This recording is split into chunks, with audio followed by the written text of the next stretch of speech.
With God is heaven or hell. This statement highlights the absolute aspect of God in two ways.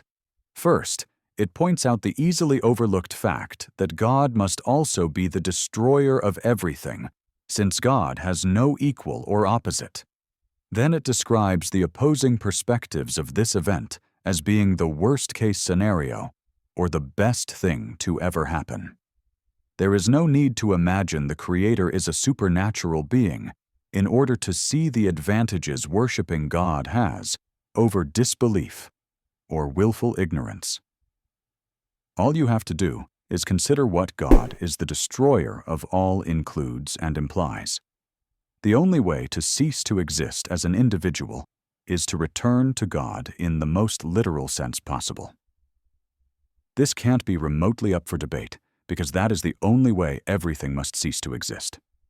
We don't have to know how it happens to know what happens. What begins must end.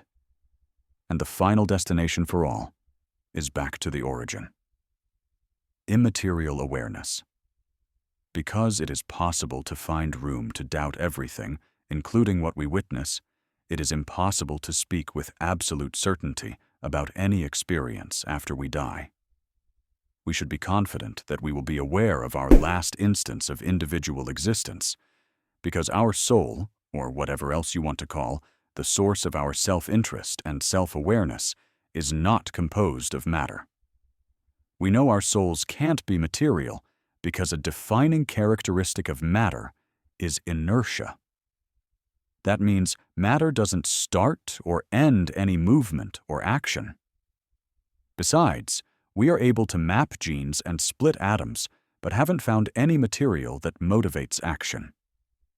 Understanding this eliminates the notion that our soul is a part of the subconscious mind. They can be easily confused with each other because our minds are the bridge between body and soul. The mind wouldn't be able to feed the soul information unless it had some sort of inherent awareness. Death breaks the bond, but doesn't change the identity of anything. The matter returns to its inert state as it decays or gets consumed. Our inability to see what the soul does next shouldn't be an excuse to expect something contrary to what we know. One reality, two perspectives. As much as people might try to fantasize or imagine what it must be like to become one with timeless perfection, no one truly knows what it is like for real. At best, we can depict it as an unimaginably brief moment that lasts forever. Depending on your perspective, it could be freedom from all negativity or the loss of all positivity. The descriptions of heaven as a paradise in the sky and hell as fire that doesn't kill beneath the ground are attempts at relation through imagination. Take all the time you'd like, and you won't be able to come up with a better scenario than to be free of absolutely everything negative, or worse, than the absence of anything positive. It just doesn't evoke enough of an emotional reaction to be motivational.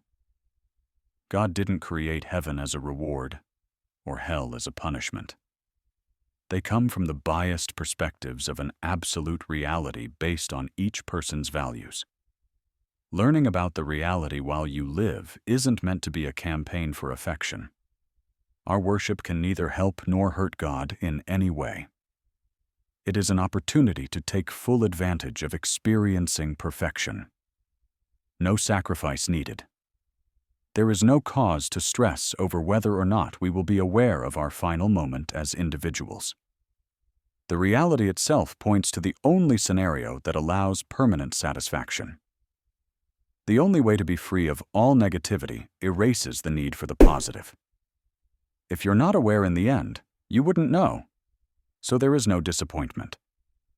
The only people who claim to worship God that can be disappointed are those who took what was meant to be figurative literally.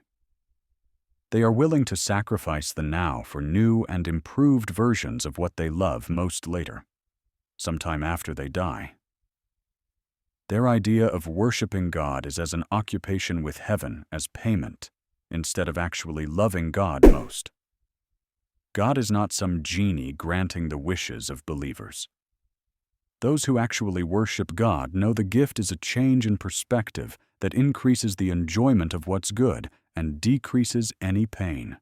It is better than any external or material gain,